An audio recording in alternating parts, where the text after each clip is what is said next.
حضرت نوح علیہ السلام۔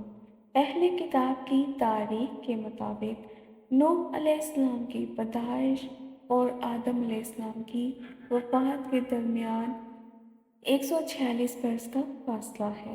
حضرت ابن عباس سے مروی ہے کہ حضرت آدم علیہ السلام اور نوح علیہ السلام کے درمیان 10 قرن ہے اور وہ سب اسلام پر ہی تھے، یعنی کہ حضرت آدم اور حضرت نوح علیہ السلام تب سارے لوگ مسلمان ہی تھے۔ اس کے درمیان کوئی بھی ایسا نہیں تھا جو غیر مسلم تھا۔ بعثت کے وقت حضرت نوح علیہ السلام کی عمر 50 سال تھی۔ اللہ تعالیٰ نے حضرت نوح علیہ السلام اور آپ کی قوم کے حالات کفر کرنے والوں پر طوفان کی صورت میں عذاب نازل کرنے کا ذکر کیا ہے، اور پھر نوح علیہ السلام اور کشتی والوں کو اللہ تعالیٰ نے نجات کیسے دی۔ یہ تمام حالات و واقعات قرآن مجید کے مختلف صورتوں میں ذکر کیے گئے ہیں، مثلاً سورۃ الاعراف، سورۃ یونس، سورہ ہود، سورہ انبیاء، سورۃ المؤمنون، سورہ الشعراء، سورہ عنکبوت، سورہ الصافات، سورۃ القمر، سورۃ النوح مکمل اس کے لیے نازل ہوئی ہے جو سورۃ نوح ہے۔ باقی مختلف سورہ میں مختلف حالات و واقعات کا ذکر کیا گیا ہے۔ ہم دیکھتے ہیں کہ اللہ تعالیٰ نے سورہ ہود میں ان کا کیا واقعہ بیان کیا ہے۔ سورہ ہود میں اللہ تعالیٰ نے فرمایا، اور ہم نے نوح علیہ السلام کو ان کی قوم کی طرف بھیجا تو انہوں نے ان سے کہا، میں تم کو کھول کھول کر سنانے والا ہوں، ڈرانے والا ہوں، اور یہ پیغام پہنچانے آیا ہوں کہ خدا کے سوا کسی کی عبادت نہ کرو، مجھے تمہاری نسبت دردناک عذاب کا خوف ہے۔ قوم کے سردار جو کافر تھے کہنے لگے، ہم تم کو اپنے ہی جیسا آدمی دیکھتے ہیں اور یہ بھی دیکھ رہے ہیں کہ تمہارے پیروکار وہی لوگ ہوئے ہیں جو ہم میں ادنا درجہ کے ہیں، اور وہ بھی رائے ظاہر سے، اور ہم تم میں اپنے اوپر کسی قسم کی فضیلت نہیں دیکھتے بلکہ تمہیں جھوٹا خیال کرتے ہیں۔ نوح علیہ السلام نے کہا، اے میری قوم، دیکھ لو، میں اپنے پروردگار کی طرف سے دلیل واضح رکھتا ہوں، اور اس نے مجھے اپنے ہاں سے رحمت بخشی ہے جس کی حقیقت تم سے پوشیدہ رکھی گئی ہے، تو کیا ہم اس کے لیے تمہیں مجبور کر سکتے ہیں اور تم ہو کہ اس سے ناخوش ہو رہے ہو۔ یہ سورہ ہود کی آیت میں پورا تذکرہ تھا۔ اے میری قوم، میں تم سے اس نصیحت کے بدلے میں مال و زر کا خواہش مند نہیں ہوں، میرا صلہ تو خدا کے ذمہ ہے، اور جو لوگ ایمان لائے میں ان کو نکالنے والا بھی نہیں ہوں، وہ تو اپنے پروردگار سے ملنے والے ہیں، لیکن میں سمجھتا ہوں کہ تم لوگ نادانی کر رہے ہو۔ اور اے میری قوم، اگر میں ان کو نکال دوں تو خدا کے عذاب سے بچانے کے لیے میری مدد کون کر سکتا ہے؟ بھلا تم غور کیوں نہیں کرتے؟ میں تو نہ تم سے یہ کہتا ہوں کہ میرے پاس خدا کے خزانے ہیں، اور نہ یہ کہ میں غیب جانتا ہوں، اور نہ یہ کہتا ہوں کہ میں فرشتہ ہوں، اور نہ ان لوگوں کی نسبت جن کو تم حقارت کی نظر سے دیکھتے ہو یہ کہتا ہوں کہ خدا ان کو بھلائی نہیں دے گا، جو ان کے دلوں میں ہے اسے خوب خدا جانتا ہے۔ اگر میں ایسا کہوں گا تو میں بے انصافوں میں سے ہو جاؤں گا۔ سرداروں نے کہا، اے نوح، تو نے جھگڑا کیا اور جھگڑا بھی بہت کیا، لیکن اگر تو سچا ہے تو جس چیز سے ہمیں ڈراتے ہو ہم پر نازل کرو۔ نوح علیہ السلام نے کہا، اس کو تو خدا چاہے گا تو نازل کرے گا، تم اس کو کسی طرح ہرا نہیں سکتے۔ اگر میں یہ چاہوں کہ تمہاری خیر خواہی کروں گا اور یہ چاہے کہ تمہیں گمراہ کرے تو میری خیر خواہی تم کو کچھ نفع نہ دے گی۔ وہی تمہارا پروردگار ہے اور تمہیں اسی کی طرف لوٹ کر جانا ہے۔ کیا یہ کہتے ہیں کہ اس پیغمبر نے قرآن اپنے دل سے بنا لیا؟ کہہ دو کہ اگر میں نے دل سے بنا لیا ہے تو میرے گناہ کا وبال مجھ پر ہے، اور جو گناہ تم کرتے ہو اس سے میں بری ذمہ ہوں۔ اور نوح علیہ السلام کی طرف وحی کی گئی، تیری قوم میں سے جو ایمان لا چکے ان کی اور کوئی ایمان نہیں لائے گا۔ جو کام کر رہے ہیں ان کی وجہ سے تم غم نہ کھاؤ، اور ایک کشتی ہمارے حکم سے ہمارے روبرو بناؤ، اور جو لوگ ظالم ہیں ان کے بارے میں ہم سے کچھ نہ کہنا، کیونکہ وہ ضرور غرق کر دیے جائیں گے۔ تو نوح علیہ السلام نے کشتی بنانی شروع کر دی۔ جب ان کی قوم کے سرداروں کے پاس سے گزرتے ان سے ٹھٹھا مذاق کرتے تو وہ کہتے، جس طرح تم ہم سے مذاق کرتے ہو تو اسی طرح ایک وقت ہم بھی تم سے مذاق کریں گے، اور تم کو جلد معلوم ہو جائے گا کہ کس پر عذاب آتا ہے جو اسے رسوا کرے گا، کس پر ہمیشہ کا عذاب نازل ہوتا ہے۔ یہاں تک کہ جب ہمارا حکم آ پہنچا اور تنور جوش مارنے لگا تو ہم نے نوح علیہ السلام کو حکم دیا کہ ہر قسم کے جانوروں میں سے جوڑا جوڑا دو دو جانور، ایک ایک نر اور ایک ایک مادہ لے لو، اور جس شخص کی نسبت حکم ہو چکا کہ ہلاک ہو جائے گا اس کو چھوڑ کر اپنے گھر والوں کو اور جو ایمان لایا ہوا اس کو کشتی میں سوار کر لو۔ اور ان کے ساتھ بہت کم ہی لوگ ایمان لائے تھے۔ نوح علیہ السلام نے کہا کہ اسی کا نام لے کر اس میں سوار ہو جاؤ، اس کا چلنا اور اس کا ٹھہرنا بے شک میرے پروردگار بخشنے والا مہربان ہے۔ اور وہ ان کو لے کر طوفان کی لہروں میں چلنے لگی۔ لہریں کیا تھیں؟ گویا پہاڑ تھی۔ اس وقت نوح علیہ السلام نے اپنے بیٹے کو کہ وہ کشتی سے الگ تھا پکارا، بیٹا ہمارے ساتھ سوار ہو جاؤ، کافروں میں شامل نہ ہو۔ اس نے کہا، میں ابھی پہاڑ سے جا لگوں گا اور وہ مجھے پانی سے بچا لے گا۔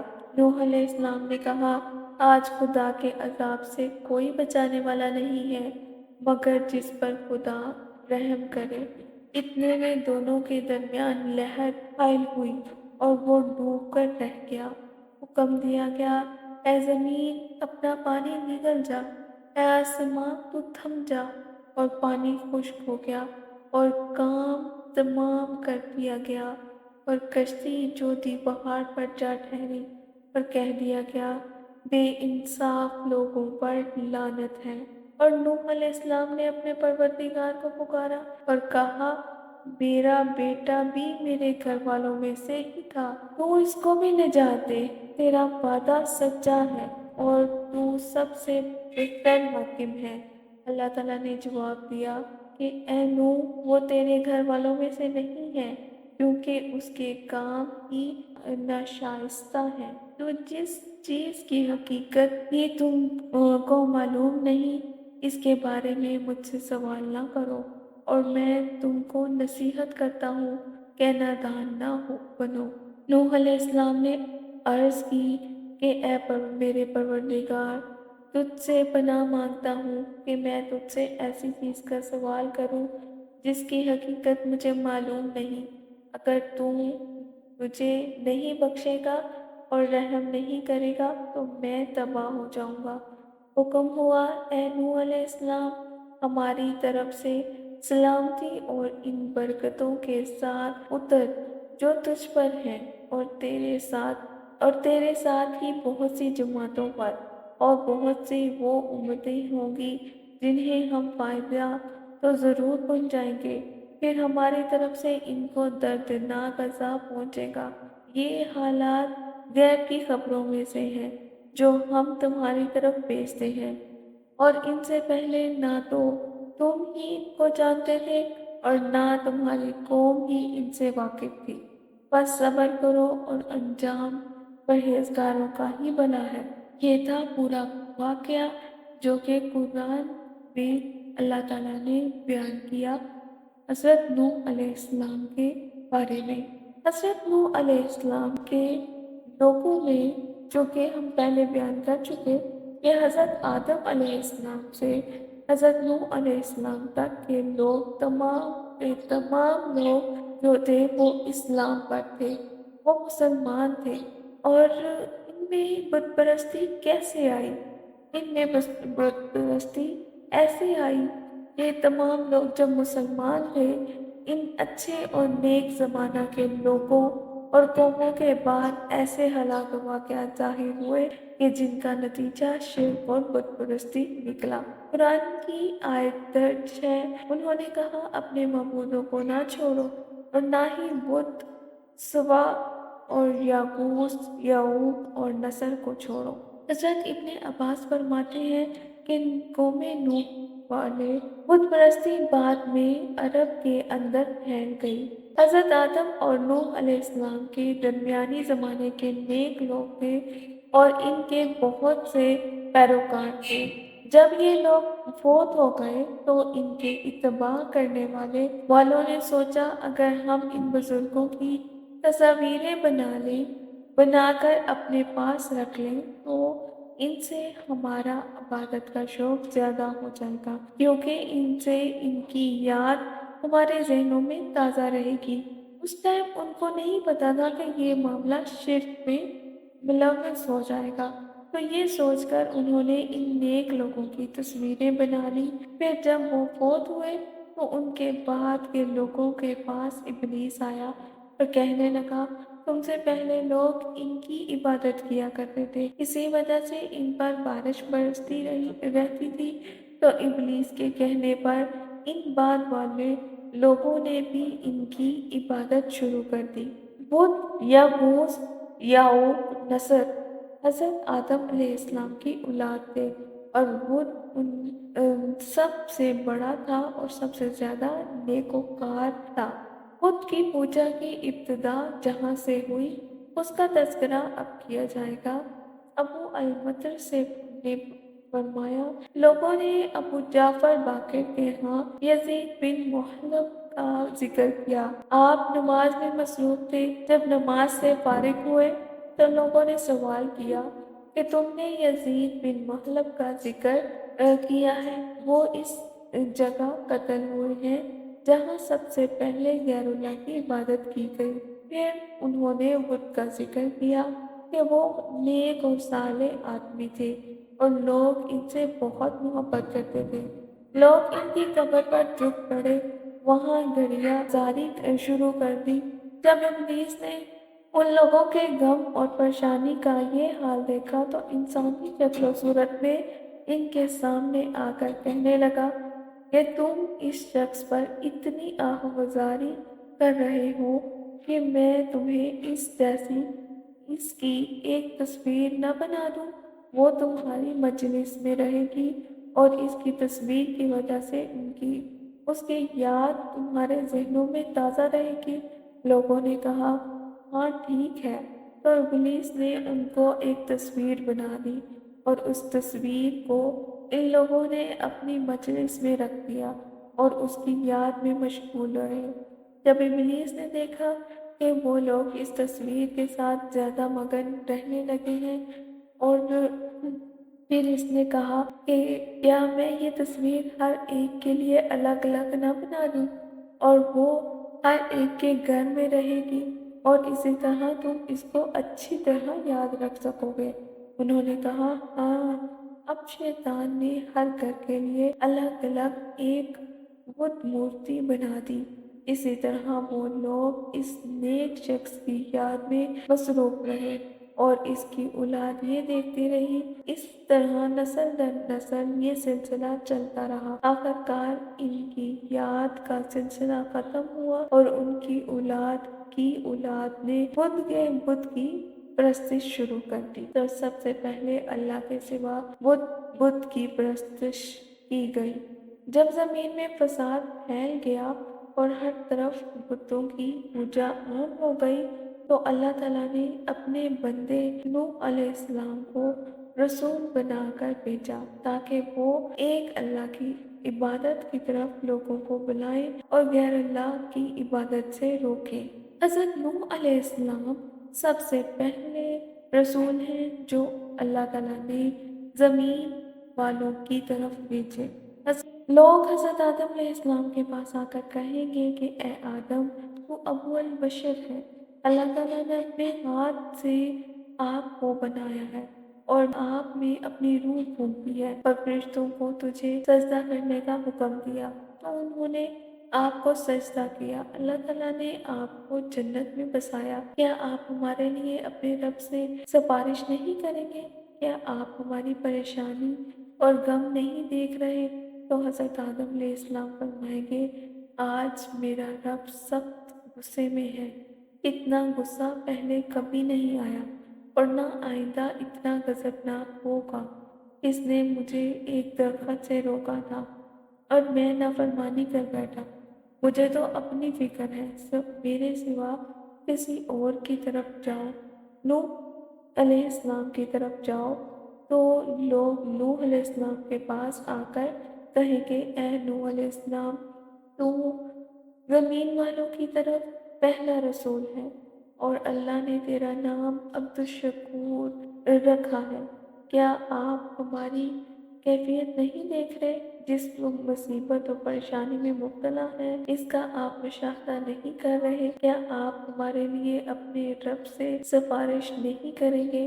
حضرت نوح علیہ السلام فرمائے کہ آج میرا رب بہت غضبناک ہے، اس سے پہلے اتنا غضبناک نہیں ہوا تھا اور نہ ہی غضبناک ہوگا، مجھے تو آج اپنی فکر ہے۔ اللہ تعالیٰ نے فرمایا حضرت نوح علیہ السلام اور حضرت ابراہیم علیہ السلام کے بارے میں فرمایا، حضرت نوح علیہ السلام کے بعد مطلب ہے کہ ہم نے اس کی اولاد کو ہی باقی چھوڑا اور ان دونوں کی اولاد میں نبوت اور کتاب جاری رہی۔ حضرت نوح علیہ السلام کے بعد ہر نبی اور رسول اس کی اولاد سے ہوا اور ابراہیم علیہ السلام خود حضرت نوح علیہ السلام کی اولاد میں سے ہیں اور ان کے بعد آنے والے نبی اور رسول حضرت ابراہیم علیہ السلام کی اولاد میں سے ہیں۔ اللہ تعالیٰ نے فرمایا اے میری قوم، اللہ کی عبادت کرو، تمہارے لیے اس کے سوا کوئی معبود نہیں، کیا تم ڈرتے نہیں؟ تو حضرت نوح علیہ السلام نے بیان فرمایا کہ میں نے ان کو مختلف طریقوں سے دعوت دی ہے، میں نے ان کو دن اور رات پوشیدہ اور ظاہر اور ترغیب و ترہیب کے ساتھ اللہ کی طرف بلایا، لیکن یہ لوگ اپنی گمراہی اور بتوں کی پوجا پاٹ پر ہی اڑے رہے۔ وہ ہر وقت ہر لمحہ نوح علیہ السلام کی مخالفت کرتے رہے، ان کو اور پر ایمان لانے والوں کی توہین اور تذلیل کرتے رہے، سنسار اور جلاوطن کرنے کی دھمکیاں دیتے رہے اور آپ کی قوم کے وڈیروں نے کہا ہماری پختہ رائے یہ ہے کہ تم گمراہ ہو۔ نوح علیہ السلام نے جواباً فرمایا میں گمراہ نہیں بلکہ صحیح طریقے پر اور رب العالمین کی طرف سے تمہاری طرف پیغام لے کر آیا ہوں، میں تمہیں اپنے پروردگار کے پیغام پہنچانے آیا ہوں، تمہاری خیر خواہی کرتا ہوں۔ مجھ کو خدا کی طرف سے ایسی باتیں معلوم ہیں جو تمہیں معلوم نہیں۔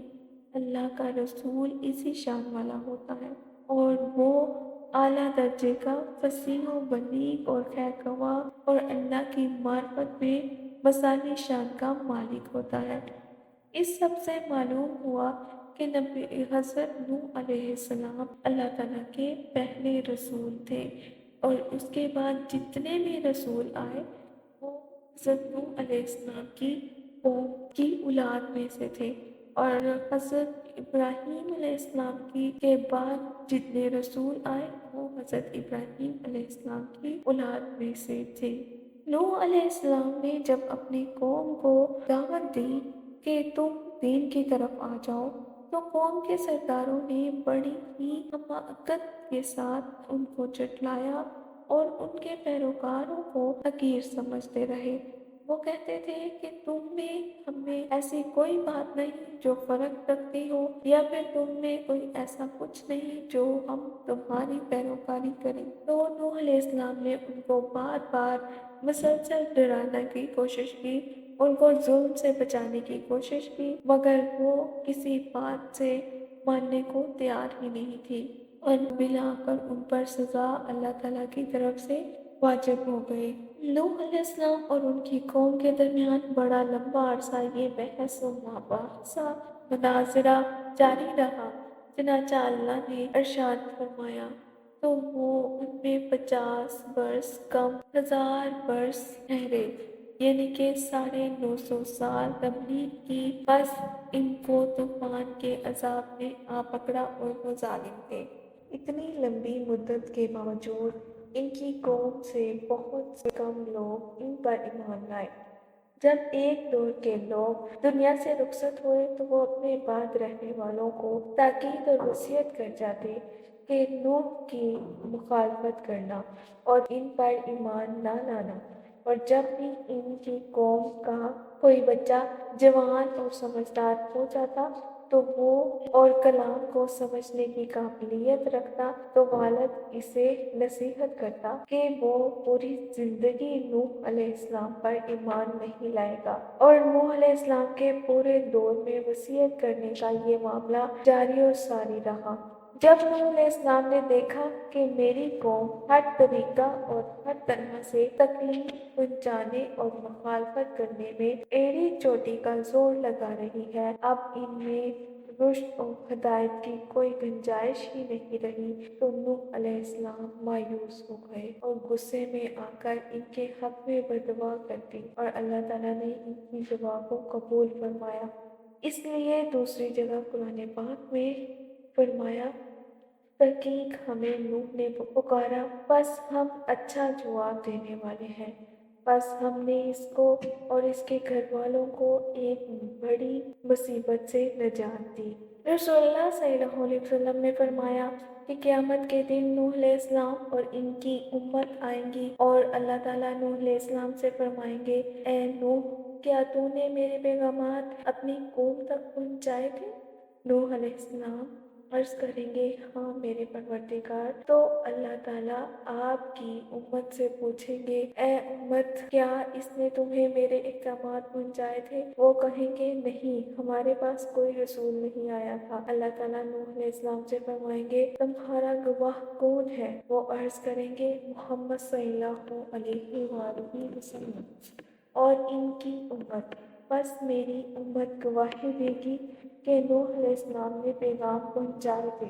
یہی مفہوم اللہ تعالیٰ نے اس فرمان کا اللہ تعالیٰ نے اسی کو قرآن میں بیان کیا ہے، اور اس طرح ہم نے تم کو ایک بہترین امت بنایا تاکہ تم لوگوں پر گواہی دو، اور رسول تم پر گواہی دے۔ یہ اڑین قوم نہ صرف دنیا میں حضرت نوح علیہ السلام کو نہیں مانے گی بلکہ آخرت میں بھی حضرت نوح علیہ السلام کے ماننے سے مکمل انکار کر دے گی، پھر جس کی گواہی حضرت محمد صلی اللہ علیہ وسلم اور ان کی امت دے گی۔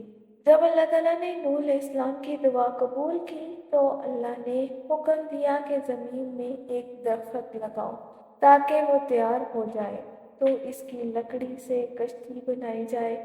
نوح علیہ السلام نے اللہ کے حکم پر عمل کرتے ہوئے درخت لگایا، اس کی لکڑی تیار ہونے میں 100 سال اور بعض کی رائے کے مطابق 40 برس لگ گئے، اور وہ لکڑی جو اللہ تعالیٰ نے حکم دی تھی کہ اس کا درخت لگایا جائے وہ صنوبر کے درخت کی تھی۔ اللہ تعالیٰ نے حضرت نوح علیہ السلام کو حکم دیا کہ اس کی لمبائی یعنی کشتی کی لمبائی 80 ہاتھ بنائی جائے، اور اس کے اندرونی اور بیرونی حصوں پر تارکول لگائی جائے، اور اس کے سامنے والا حصہ اوپر کو اٹھا ہوا ہو تاکہ وہ پانی کو چیر سکے۔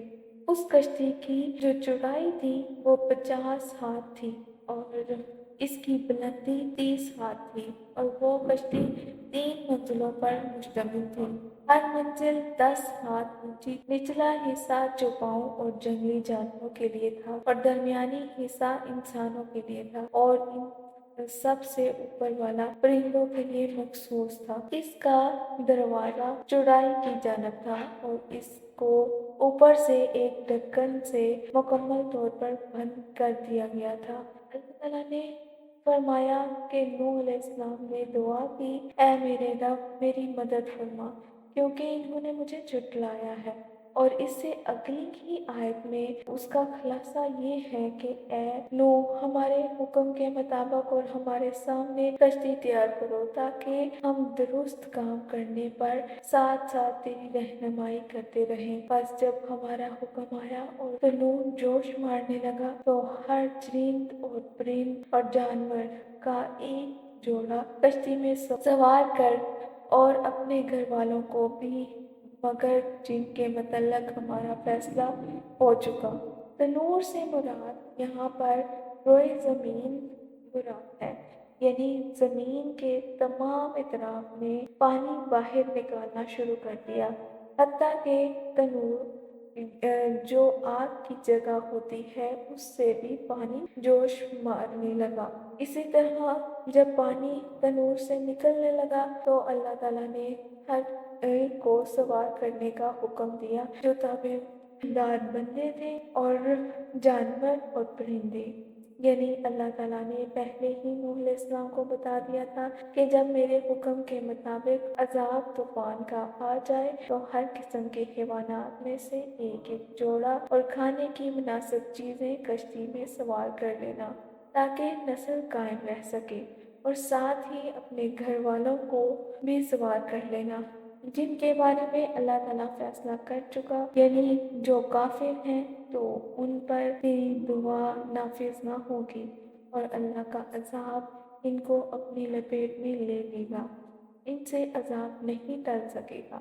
یہاں پر اشارہ تھا حضرت نوح علیہ السلام کے بیٹے کا جو کہ کافر تھا، اور وہ ظالموں میں سے اللہ تعالیٰ نے ان کو بتایا تھا، اور اللہ تعالیٰ کا فیصلہ اٹل تھا جو کہ واپس نہیں ہونے والا۔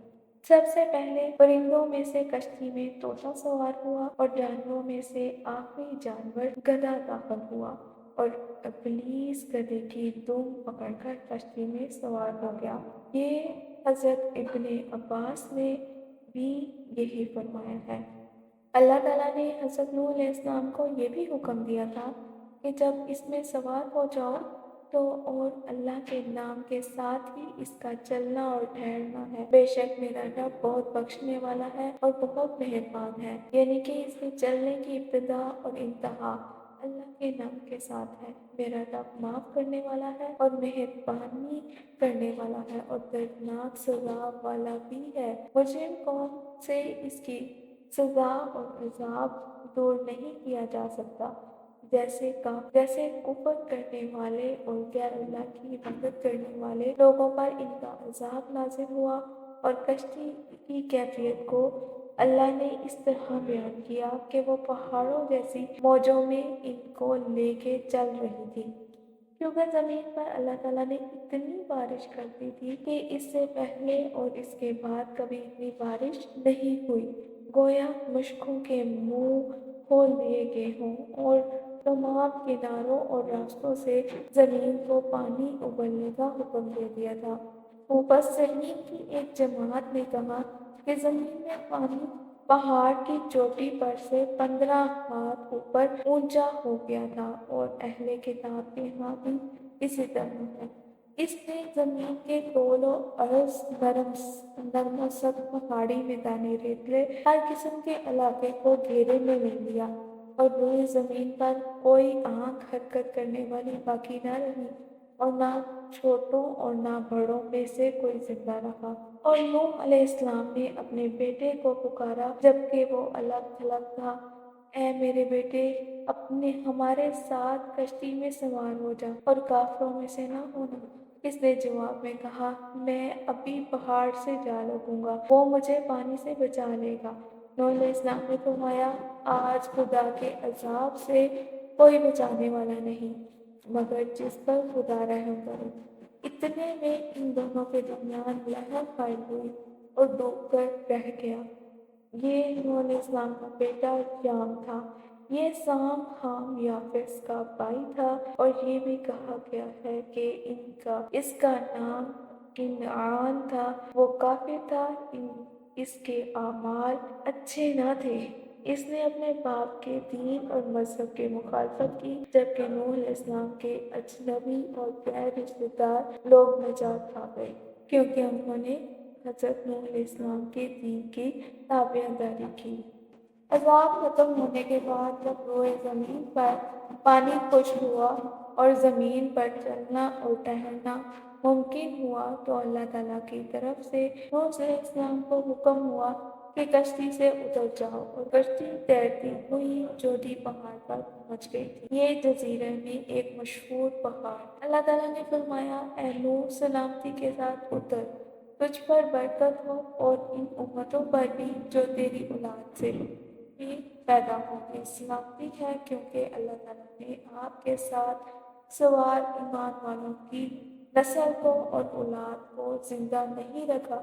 نسل کا سلسلہ صرف حضرت نوح علیہ السلام سے جاری ہوا۔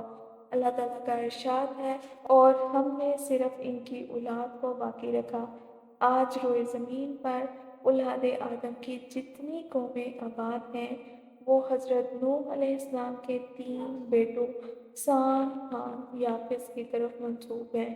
نبی کریم صلی اللہ علیہ وسلم نے فرمایا، تمام عربوں کا باپ سام، اور حام حبشیوں کا باپ، اور یافس رومیوں کا باپ ہے۔